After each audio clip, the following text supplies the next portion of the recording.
بقول لك ايه يا ست المثقفه، انا حكيت لابوكي على كل اللي حصل وعرفته المشكله اللي حصلت في الجامعه، وفهمته كل حاجه حصلت من الالف للياء، عشان لو جه يتكلم معاكي ما تعمليش نفسك عبيطه وما تجيش تقولي لي ما قلتليش لان هو عارف. على ايه يا ماما؟ حوار صحابك بتوع الجامعه اللي بيستلفوا منك اللبس والكتب والفلوس وما بيرجعوهاش، وقلت له ان انت عملتي مشكله معاهم. هو مش ما بين صحابك دول واحده بنت صاحبه مش لازم يعرف المجال بتاعته؟ طب وليه يا ماما؟ ما انا مأكده عليك ان انا مش عايزه بابا يعرف.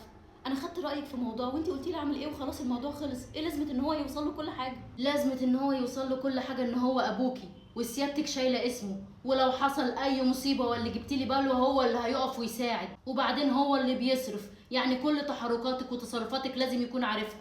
انا ما قلتش ان هو مش ابويا، انا بس بطلب شويه خصوصيه. ايه المشكله انا لما اقولك ان انا مش مرتاحه ان هو يتقال له الحاجه دي تعملي اللي انا عايزاه، خصوصا ان هي مش حاجه غلط ولا هتفيد ولا هتضر، هي حاجه بتريحني انا. بقول لك ايه، ابوكي ليه حق